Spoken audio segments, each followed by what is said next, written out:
많이 더우시죠? 예. 아침 저녁까지 더위로 지쳐있는 우리들이 그 더위를 이기고 주의 성전에 나와서 주님 앞에 예배할 때 하나님께서 허락하신 평강과 강건의 은혜가 우리 가운데 충만할 수 있기를 간절히 축원합니다. 성도의 참된 기쁨이 무엇이겠습니까? 주의 성전에 나와서 주의 은혜를 기억하고 찬양하는 것, 그 은혜로 우리의 심령이 가득 채워지는 것, 그것이 우리가 누릴 수 있는 가장 큰 행복인 줄로 믿습니다. 지난 한 주간 말씀을 준비하면서 그냥 스쳐 지나간 듯한 여러 가지 기억들이 있었습니다. 언젠가 인터넷에서 보았던 사진들이 기억이 났습니다. 그래서 그 사진들을 다시 한번 찾아보았습니다. 그 사진들 두 장을 잠깐 보면서 은혜를 받길 원하는데, 첫 번째 사진은 관광객이 물을 내매자 야생 다람쥐가 뛰어와서 그 물을 받아 마시는 장면입니다. 또 다른 한 장은 2009년 호주에서 큰 산불이 일어났는데 그 산불에 피해를 입은 코알라가 소방관이 주는 그 물을 받아 마시면서 생명을 연장하는 그런 모습입니다. 야생 다람쥐와 코알라가 얻어 마시는 물은 그냥 단순히 잠시 목이 말라서 받아 마시는 물이 아닙니다. 다람쥐와 코알라가 마시는 물은 마시지 않으면 쓰러져 죽을 수밖에 없는 그 상황에서 생명을 얻기 위해서 마시는 생명수입니다. 만약 그런 목마름이 아니었다면 야생 다람쥐가 지나가는 사람에게 찾아와서 물을 얻어 마시는 일은 결코 일어날 수 없는 일입니다.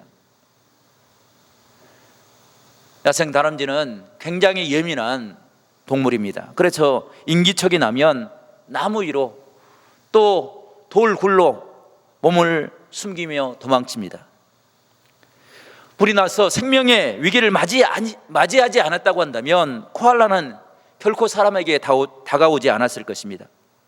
사람이 다가오는 소리를 듣고 더 높은 곳으로 몸을 피하였을 것입니다. 하지만 다람쥐는 관광객의 위험보다 목마름의 위험이 더 중하다는 사실을 깨달은 것입니다. 그래서 관광객이 내미는 그 물을 마시는 것입니다. 산 전체가 화염에 휩싸인 것을 경험했기에 그것으로 생명을 잃을 위기를 맞이했다는 것을 알았기에 코알라는 본능적으로 소방관이 내미는 그 물을 마실 수 있었습니다. 이 모습을 보면서 야생 다람쥐와 코알라가 사람들보다 더 훨씬 지혜롭다라는 생각을 해보았습니다. 왜냐하면 그들은 사는 길이 무엇인지 정확히 알고 있기 때문입니다. 그런데 사람들은 자기가 위험에 처한 줄도 알지 못하고 위험에 처했음에도 불구하고 사는 길을 선택하는 것이 아니라 때로는 허망한 길, 죽음의 길을 선택하는 우리들의 모습을 보게 됩니다. 이런 모습을 성경은 아모스 선지자를 통해서 이렇게 외치며 선언합니다. 아모스서 8장 11절 말씀 보면 여호와의 말씀이니라 보라 날이 이를지라 내가 기근을 땅에 보내리니 양식이 없어서 주림이 아니며 물이 없어 가람이 아니요 오직 여호와의 말씀을 듣지 못한 기갈이라 라고 기록하고 있습니다. 성도 여러분, 다람쥐와 코알라는 자신의 목마름이 생명의 위협이 된다는 사실을 알았습니다. 그래서 손을 내미는 살리는 그 물을 받아 마신 것입니다. 그런데 사람들은 자신들의 영적인 피폐를 깨닫지 못하고 있습니다. 자신이 영적으로 굶주려서 쓰러져 지쳐가는 그 모습들을 깨닫지 못하고 있는 것입니다. 목이 말라서 메말라가는 그 목마름을 깨닫지 못하고 세상의 쾌락에 빠져있는 우리들의 모습을 향해서 아모스 선지자는 외치고 선포합니다. 쓰러져 있는 그 자리에서 하나님을 바라보고 하나님의 말씀을 듣고 하나님의 말씀을 깨닫고 그 은혜 안에 거라고 말씀하고 있는 것입니다. 그래서 우리의 삶의 모습을 양식이 없어서 물이 없어서가 아니라 하나님의 생명의 근원 되신 말씀을 듣지 못한 기갈의 모습이라고 진단하고 있는 것입니다. 이 모습은 아모스 시대, 특정 시대에만 이루어졌던 삶의 모습이 아닙니다. 이 문제는 하나님을 떠난 모든 사람들에게 다가오는 삶의 위기이고 영적인 위기입니다. 그 기갈의 최대 정점은 아마도 우리가 살고 있는 이 시대가 아닌가라는 생각을 해봅니다. 우리는 얼마나 풍요로운 시대를 살아가고 있습니까? 얼마나 발달된 문명 속에서 살아가고 있습니까? 그런데 채워지지 않는 혼란과 기걸과 방황 속에서 갈 길을, 삶의 목표를 잃어버리고 살아가는 시대가 우리 시대인 것 같습니다. 무언가 할 수 있다고 입으로는 이야기하지만 가장 영적인 무능력을 경험하는 시대를 우리 시대라 이야기할 수 있는 것입니다. 최근에 우리 주변에 여러 가지 아픈 사건들이 많이 일어나고 있는 것이 참 안타깝다라는 생각을 합니다. 그 중에서 제 마음에 가장 안타까운 사건들은 엄마 아빠의 무조건적인 사랑을 받고 자라나야 될 어린아이들이 계속해서 학대받고 버려지고 죽음을 맞이하는 사건들이 반복된다는 것입니다. 지난 8월 3일에도 경기도 안양시 석수동에서 한 20대 친모가 자신이 낳은 아들을 비닐봉지에 싸서 버리는 사건이 일어났습니다. 그리고 그 아들은 이틀 뒤에 청소부에 의해서 시신으로 발견됐습니다. 우리가 정인이 사건이 일어났을 때 얼마나 큰 충격을 받고 분노했습니까? 이런 일이 다시는 일어나지 않아야 된다고, 또 우리가 그 일에 함께 기도하고 참여하겠다고, 우리가 미혼 모임 가정을 위해서 한 달 동안 기도하고 또 물질로 모아 후원을 했습니다. 뉴스의 한 장면을 보니까 그 어머니가 무슨 일인지 알지 못하지만 비닐봉지에 쌓여진 그것을 주저없이 트럭 뒤로 던져버렸습니다. 그 비닐봉지 안에는 자신이 낳은 아이가 들어있었습니다. 그 모습을 보니까 정신이 아득해지는 것을 느꼈습니다. 우리가 세상이 험하고 악하다고 이야기하지만 그런 험하고 악한 세상 가운데서도 희망이 있는 것은 아직도 무조건적인 사랑, 부모를 향한 부모님의 사랑이 있기 때문에 우리는 새로운 소망을 품을 수 있습니다. 그런데 그 사랑이 자꾸 무너지는 것을 보게 됩니다. 그 사랑이 무너지면 세상에 상처받은 사람, 갈 곳을 잃어버리고 방황하는 그 사람들은 무엇으로 치유받을 수 있을까라는 생각을 해보면 정말로 너무나도 안타까운 모습이 우리 시대의 모습이 아닌가라는 생각을 갖게 된다는 것입니다. 성도 여러분, 이 사랑이 메말라버린 시대에 깨어서 하나님의 말씀을 듣고 하나님의 은혜 앞에 섬으로 다시 한번 우리의 심령이 새로워져서 이 땅에 새로운 소망을 심어나가는 복된 귀한 은혜가 우리 가운데 있기를 간절히 축원합니다. 오늘 본문의 말씀을 보게 되면 두 가지 사건이 등장합니다. 한 사건은 12해 동안 혈루증으로 고통을 받은 여인의 사건입니다. 당시에 혈루증은 문둥병과 같은 그런 취급을 받았습니다. 여인이 하혈을 합니다. 그 하혈이 멈추지 않는 것입니다. 냄새가 나고 비위생적인 모습, 그 모습으로 끝나는 것이 아니라 이 하혈을 하는 사람이 남에게 손을 대면 그 사람도 부정하게 된다라는 율법의 해석이 있었습니다. 그래서 그 여인은 어느 곳에도 설 수 없는 그런 고통 가운데 마음과 몸이 상하고 찢기는 그런 고통을 받고 살았습니다. 또 한 사건은 회당장의 사건입니다. 이 회당장에게는 딸이 하나 있었습니다. 성경은 그 사건을 자세하게 기록하고 있지 않지만 그 딸이 중한 질병, 죽음을 맞을 수 있는 그런 고통 가운데 있었다는 것을 우리가 읽어볼 수 있습니다. 성도 여러분, 회당장은 어떤 사람입니까? 그 지역에서 가장 인정받은 사람, 가장 능력 있는 사람, 그 사람이 회당장을 하게 됩니다. 그런데 그 회당장에게 딸이 있는데 그 딸을 위해서 환경적으로 모든 것을 다 해줄 수 있는 그런 능력이 있는데 그 딸이 죽어가는 것입니다. 그 딸에게는 아무것도 해줄 것이 없습니다. 딸을 어떤 의사들도 치유할 수 없다는 그런 선언을 받게 된 것입니다. 얼마나 망연자실한 상황입니까? 그런데 이 상황들을 기록하면서 누가복음의 저자는 이 아무것도 할 수 없는 고통의 순간에 우리가 찾아야 될, 우리에게 필요한 한 분을 소개하고 있습니다. 그 분이 바로 예수 그리스도의 심을 선언하고 있는 것입니다. 무력한 상황 가운데 아무것도 할 수 없는 그 순간에 우리가 붙잡아야 될, 우리에게 필요한 유일한 분은 예수 그리스도라고 고백하고 있는 것입니다. 성도 여러분, 혹 우리 가운데 그런 상황 가운데 처한 분들이 계십니까?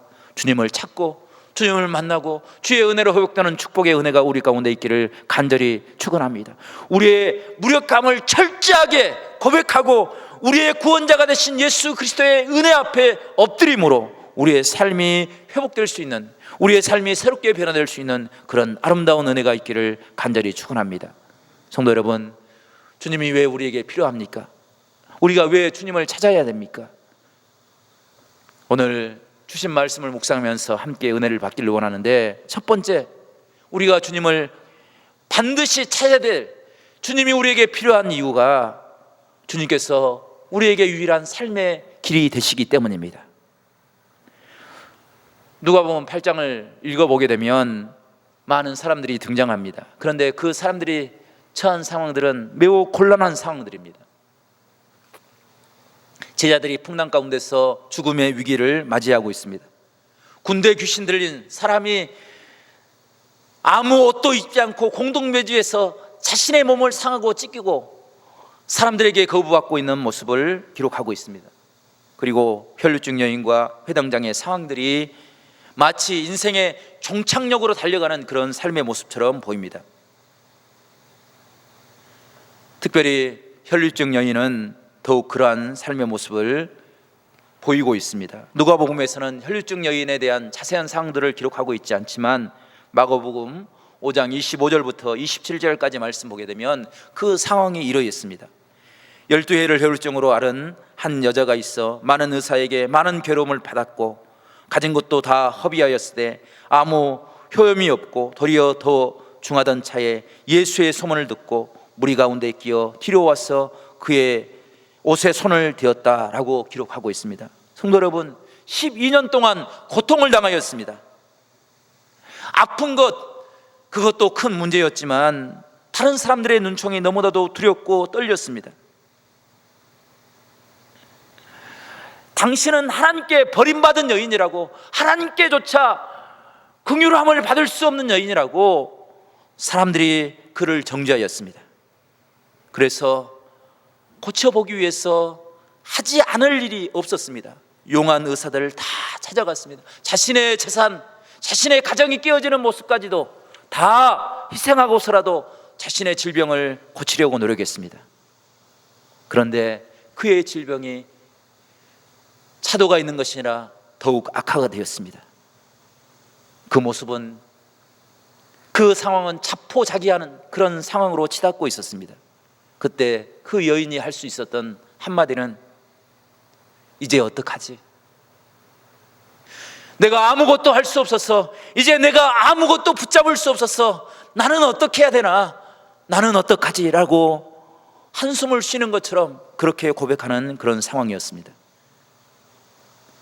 그때 주님께서 하나님의 능력을 듣게 하시고 그를 찾아와 그 여인의 마음의 믿음을 허락하여 주시고 옷자루를 만지게 하여 주시고 그리고 그 여인을 향하여 치유의 능력과 구원의 은총을 선포할 수 있도록 하나님께서 은혜를 베풀어 주었습니다. 성도 여러분, 우리가 세상을 살아갈 때 이 여인처럼 아무것도 할 수 없는 순간 내가 어떡하지?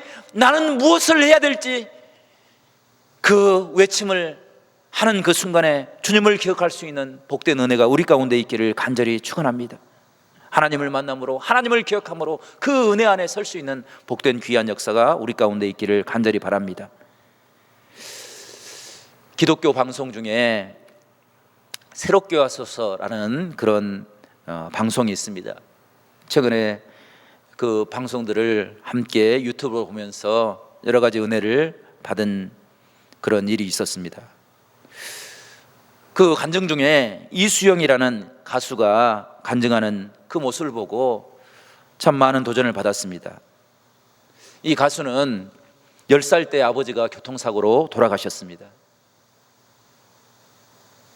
27살 먹은 엄마가 두 딸과 한 아들을 데리고 살 수가 없어서 재혼을 했습니다.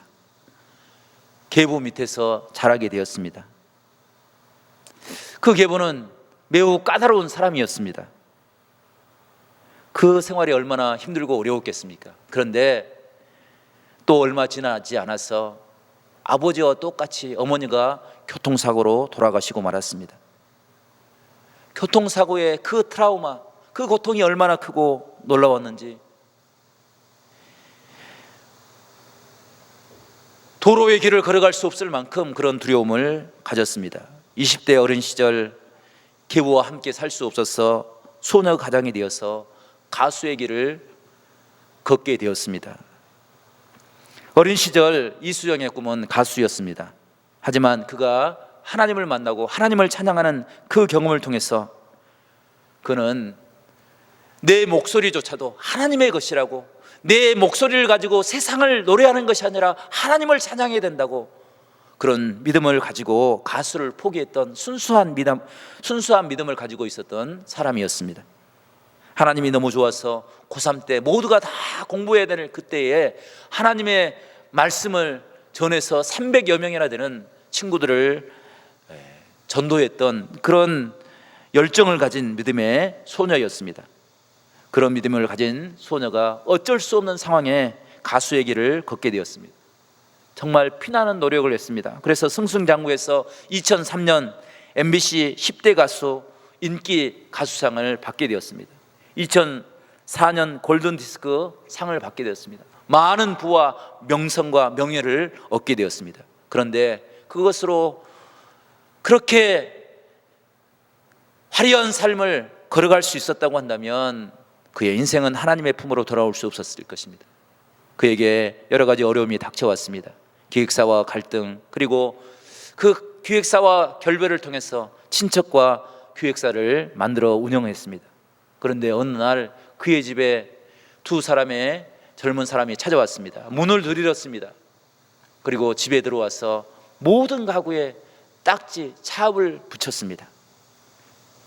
그녀는 가수로 노래만 했던 사람인데 이제 모든 것을 다 잃어버렸습니다.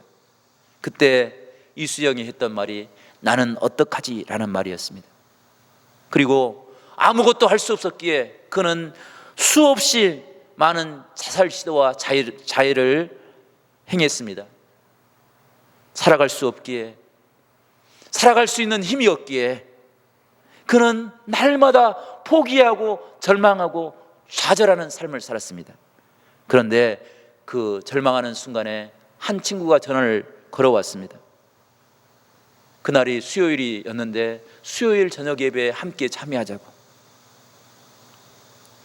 하나님을 떠나버렸고 세상을 노래했던 그의 믿음으로서는 하나님의 예배에 참여할 수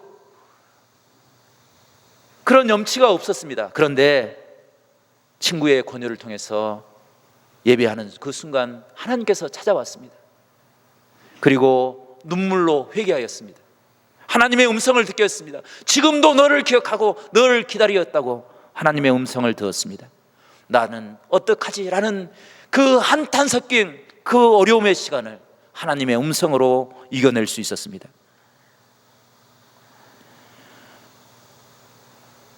우리가 주 앞에 예배하는 이 예배의 시간이 이수영이 드렸던 하나님의 음성을 듣는 그런 축복의 시간이 될 수 있기를 간절히 축원합니다. 하나님의 음성을 들음으로 지쳐있는 우리가 새 힘과 용기를 얻을 수 있는 그런 복된 이 예배의 시간이 될 수 있기를 간절히 축원합니다. 따라 아들아 내가 너를 구원하였으니 평안히 가라 말씀하시는 그 하나님의 음성을 듣는 축복이 있기를 간절히 축원합니다.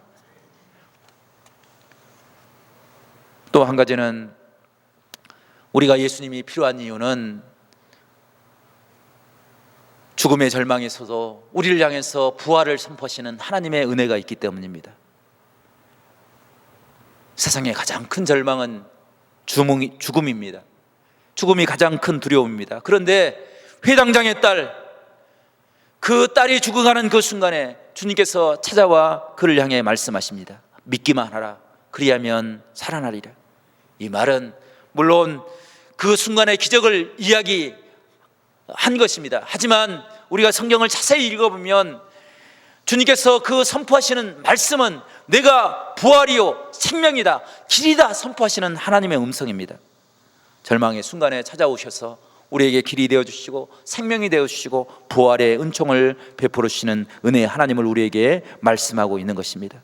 그 손의 손을 잡아 일으키실 때 그 모든 사망의 두려움, 우리의 모든 삶을 두렵게 하는 그 두려움에서 해방받을 수 있는 그런 은혜가 임하게 되었습니다. 성도 여러분, 이 은혜가 우리에게 지금 필요한 줄로 믿습니다. 우리를 향하여 말씀하시는 주님, 우리를 향하여 선언하신 그 주님의 은혜가 우리 가운데 있기를 간절히 축원합니다. 성도 여러분, 우리가 세상을 살아갈 때 우리가 들어야 될 음성이 무엇입니까? 그것은 끝이라는 음성이 아니라 우리를 사랑하신다는 하나님의 음성을 우리 모두가 들을 수 있기를 간절히 바랍니다. 주님께서 말씀하십니다. 두려워하지 말라, 내가 너와 함께합니다.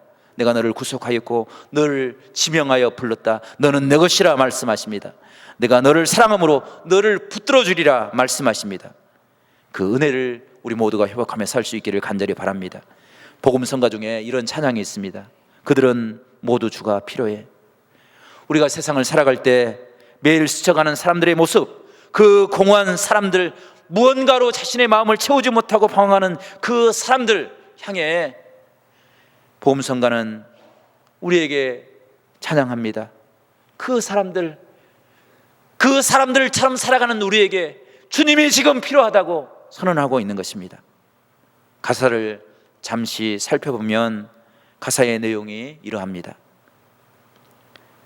매일 스치는 사람들, 내게 무엇을 원하나? 공허한 그 눈빛은 무엇으로 채우나? 모두 자기 고통과 두려움 가득 감춰진 울음소리 주님이 들으시네. 그들은 모두 주가 필요해.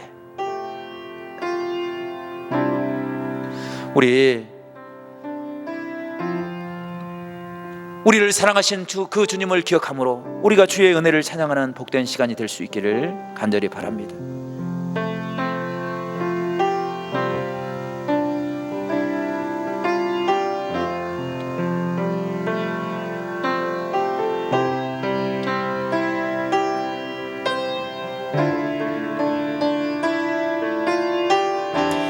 주가 필요해.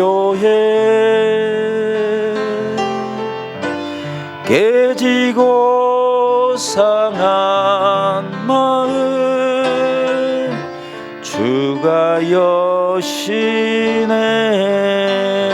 그들은 모두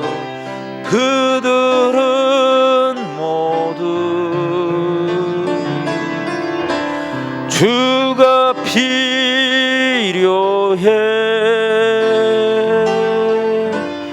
모두 알게 되리. 우리 다시 다 함께 고백하겠습니다. 우리는 모두 주가 필요해. 우리는 모두 주가 필요합니다. 우리의 절망의 자리에서, 우리의 고통의 자리에서 주님이 필요합니다. 주의 위로가 필요합니다. 우리의 두려움과 절망과 좌절 속에서 하나님의 위로가 필요합니다. 코로나 위기 가운데서, 질병의 고통 가운데서 주의 은혜가 필요합니다.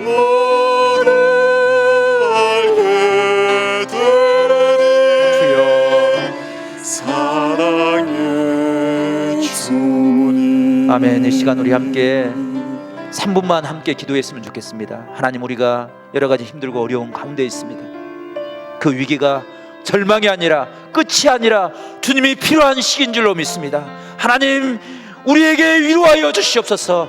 말씀하여 주시옵소서. 우리를 붙잡아 주시옵소서. 쓰러지지 않도록 하나님께서 인도하여 주시옵소서. 오직 하나님의 은혜를 붙잡고 세상을 승리하는 우리가 되게 해달라고 우리 간절한 마음을 가지고 주여 삼창하시고 우리에게 은혜를 달라고, 주님의 능력을 달라고, 우리의 사랑을, 우리를 사랑해 달라고 우리 간절한 마음을 가지고 함께 기도하는 시간을 갖겠습니다. 주여, 주여, 주여. 사랑과 은혜가 풍성하시오 우리 하나님 아버지, 우리의 연약함을 아십니다. 우리의 지친 심령을 아십니다. 아버지, 코로나 위기 가운데 두려움을 아십니다. 하나님 아버지, 우리의 삶을 주님께서 살피시고 아버지 어루만져 주시옵소서. 위로하여 주시옵소서. 아버지 하나님의 주여, 12해 동안 혈류증으로 고통받는 절망 가운데 빠져있는 여인을 일으키시고 딸아 내가 너를 구원하였으니 평안하라 말씀하셨던 그 하나님의 음성을 듣게 하여 주시옵소서. 아버지 하나님의 딸의 죽음을 바라보며 통곡하는 그 아버지를 향하여 하나님 아버지, 생명의 주관자가 되신 능력에 내가 부활의 생명이라 말씀하시는 그 하나님의 은혜가 우리 가운데 임할 수 있도록 도와주시옵소서. 우리의 걸음이 주님과 동행하는 삶이 되게 하여 주시고 주의 은혜를 깨닫는 축복이 되게 하여 주시고 하나님 아버지, 새로운 믿음으로 주님과 동행하며 결단하는 삶을 살아갈 수 있도록 성령께서 함께하여 주시옵소서. 하나님 아버지, 우리는 연약합니다. 우리는 부족합니다. 그래서 주님의 사랑이 필요합니다. 주님의 위로가 필요합니다. 주님, 우리를 불쌍히 여겨주시옵소서. 우리를 일으켜 세워주시옵소서. 이 코로나 두려움 가운데서 하나님 아버지, 우리를 일으켜 세워주시옵소서. 질병과 고통과 우울증과 불면증에 사로잡혀 있는 우리를 하나님께서 깨워주시고 치유하여 주시옵소서. 주님을 경험하게 하여 주시옵소서. 오직 믿음의 길을 걸어갈 수 있도록 성령께서 함께하여 주시옵소서. 주님께 모든 것 영광 올려드리고 예수 그리스도의 이름으로 기도드리옵나이다. 아멘.